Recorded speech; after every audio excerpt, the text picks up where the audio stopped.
You have a very famous story also of kind of when you decided to quit the corporate world and start Optic, or go full into Optic, should I say?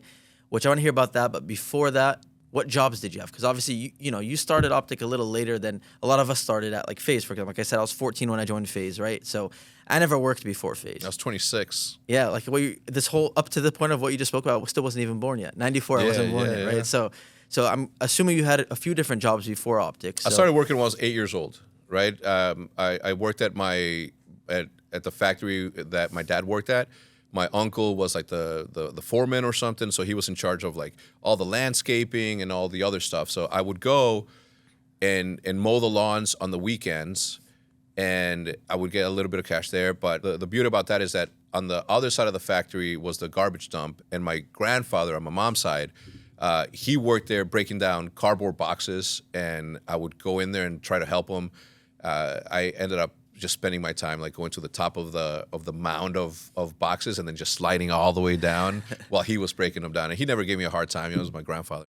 So, but I would help him at some point, like to put them together, and then we would go and dump them at a dump place.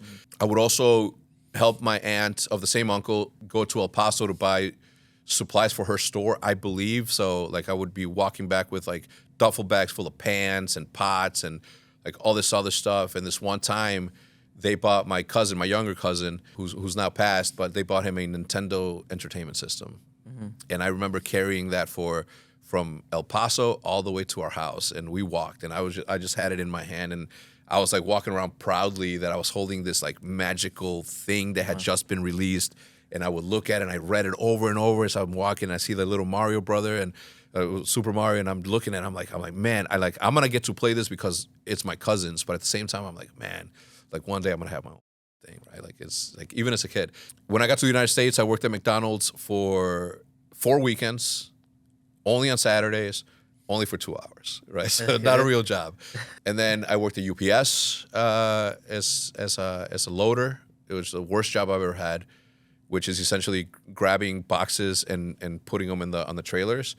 And there was a conveyor belt in the middle, and the boxes would just never stop. And your job is to grab them and Tetris them and build walls and walls and walls and walls as you're going through. It was so bad that I would get home and my forearms would be like, as I'm showering, my forearms would be full of dirt because I'm grabbing the boxes. And this one night, I used to sleep in the living room. I slammed my hand on the coffee table because in my dream I was stopping a box from knocking, and I'm like, I'm traumatized. I can't do this anymore. And that same week, they went on strike, and that's the last time I worked at UPS. Wow. Yeah. And then after that, I worked at a bank from the time that I was 18 to 21, and then I worked at a mortgage company during the boom. Yep. And it was sublending. We were giving loans to people who didn't need to get those loans, or who didn't need, people that were making $60,000 a year getting a $600,000 house. You know what I'm saying? Like, because anyway, the reason it crashed was because of the work that I wasn't doing, but I was part of that work.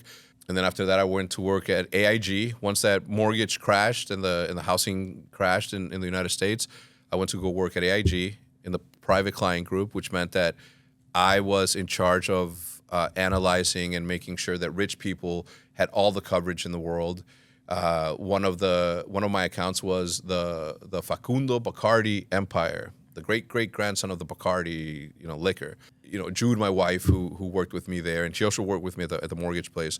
She had like Kim Kardashian and like all these other people, so she would like see she would see everything. So we would see the news as like, yo, Kanye just bought a $3 million ring, and my wife would be like, that's not how much it was. You know what I'm saying? So I was like, but they got insured for that, right? So yeah, those were my jobs. I'm sure I did a couple of things in there. A lot of different things. And you think the banking stuff and kind of understanding that stuff helped you later on with Optic? I mean, obviously. Yeah, I think only because I knew how to talk to corporate people, because I spent my whole life, and who was Nate Shot at the time, right? Like about 18, 19-year-old kid who hadn't had a job besides McDonald's. And so it put me in a good position. I think the best thing that I did though was to realize early on that I did not have it in me to be a professional Call of Duty player. So how else can I stay involved in doing this? And it was, well, somebody's got to manage the thing. And I started doing that, and then,